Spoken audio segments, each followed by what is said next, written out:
while we say that the Ombudsman is the man of the moment, the families here are the heroes of the story when we speak about, when we look at it, because it's because of the relentless fight, their refusal to accept what officials were telling them and demanding answers that led here. Because they could have been quiet, Shahan, they could have accepted that our families are being moved, we may not understand the circumstances, but it is government work and it is what it is. But they fought on, they engaged NGOs, and we are here today where people are asked to be accountable, and we've got names that link them to their loved ones passing away. And one of the people who are in the forefront of that fight is Christine Ngumalo, a lady that we've been engaging with over the last few months, who unfortunately lost her sister. And I remember, Christine, you telling us about how actually someone you didn't know called you out of the blue telling you that your sister has passed away. But we are here today. What do you make of those recommendations?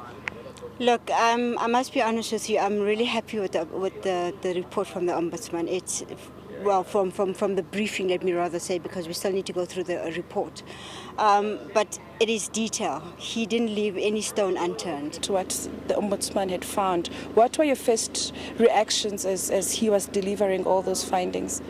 Our first reactions were shock. I mean, it's quite shocking finding out that, you know, the relevant parties who were involved knew what they were doing and the potential consequences, and still went ahead, and that there was no plan B, you know, for in case this plan failed, what else they would do. And it was also still shocking that, you know, these NGOs are still running, even though they found out that they're unlicensed or their licenses are invalid, you know. So it's just shocking, you know.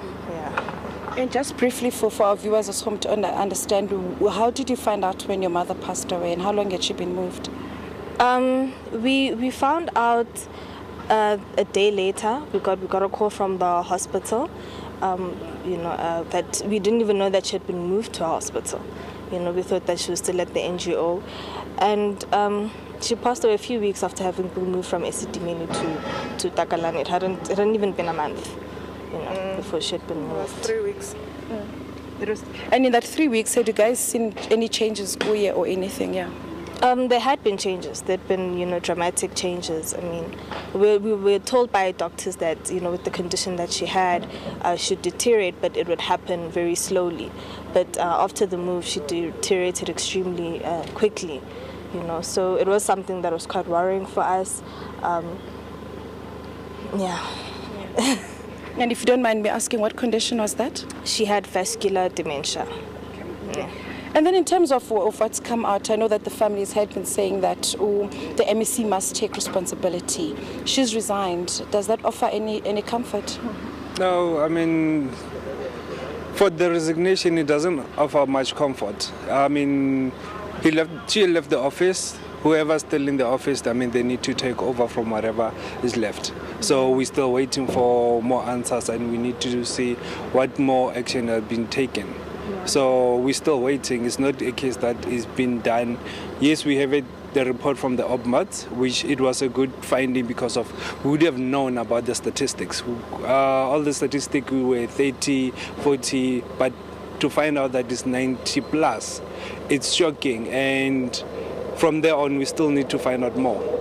As much as they say they're going to sit down, talk about it, find a way forward, we'll hear from them. Because, I mean, for us, really, her resigning it's not enough, you know. I think she still needs to be held accountable for her actions. She needs to step up personally and take responsibility for her actions, you know. So just running away from the problem doesn't solve it. Had you been in touch with the NGO Takalani where your mother had been after the incident when she passed away? Not really. No, we haven't been in contact with them after the passing. And what happens now? I know your brother says that it's not a closed case. Do you, as a family, are also thinking of taking any extra action just to find answers or closure around this? I think as a family, we still like to, you know, go back home, go through the report thoroughly. You know, we do have other people who are assisting us, and they're also going through the report, and they'll also advise us on the best way forward. You know, so I think we just want to go back and reflect. I mean, it's a very sensitive subject, so it's not something that we can just make hasty decisions on. So we're just going to go back and, you know, reflect and based on the report, and make our decision based on that.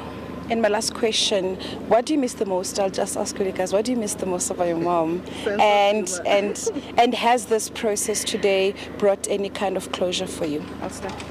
Well, I personally miss her sense of humor. She had a very good sense of humor. And the process, I think it's helping.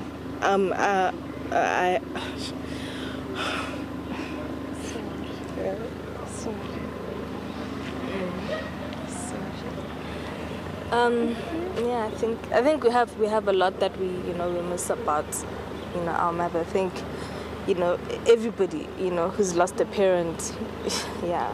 But I think we miss just having her around, having someone to go to, someone to laugh with, someone to share stories with, someone to guide you. I mean, we're still very young, and to have lost a parental figure is it's very hard. And my last question, any closure? I'd like to say for the families who are still going through the same process, let's stick together and see just things through to the end, because so that we stick together and comfort each other any way possible. How? Oh, can I say as well to any of the affected families, can they please just step forward and contact Section 27, those who don't know how to go forward, so they can get relevant advice. And would also like to thank the Ombudsman for the work that he's done. I mean, the manner in which he handled the report and the way in which it was released, we really just like to thank him for understanding the sensitivity and the urgency of this matter. I'm Gudwin Babupi. I'm from Randfontein. Okay. Yeah, I'm here with my uncle, Mr. Mabue, whose son passed away, in one of the hospitals, I think, somewhere in Mamelodi sometime last year. So he requested me to accompany him today because there was a briefing by the minister and the premier and so forth. Yeah. And just in terms of, let's just start with your cousin's passing. How did the family come about to knowing that he had passed away, and what had been the process leading up to that?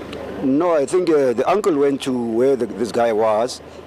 Somewhere in Pretoria, Hammanskraal. He was somewhere in Hammanskraal. Well, he was alive there when he saw him the first time, but now the second time, after some time, he was told that the boy passed on, Yeah, and then the cause of death up to now was not known. The son was buried now. I think there's a follow-up on the matter. Yeah. And then just in terms of what came out today, the release from the report by the Ombudsman, how does it make the family feel? Yeah, well, I can't talk on behalf of everybody, but from what the people are saying, okay, they are quite happy about the report, but it's not the end of everything. I mean, they've got to pursue the matter until justice is done. That's what I heard from one of the people. Yeah, they want justice to be done for their lost families. Yeah. So it's just not about the MEC resigning? Yeah, well, apparently, actually, according to them, I'm not representing them anyway, but from what I heard is it doesn't mean a thing that the MEC has resigned. Yeah, it doesn't solve any problem. Yeah, there's still a lot to be done. Yeah, for the past, I mean, for the lost people,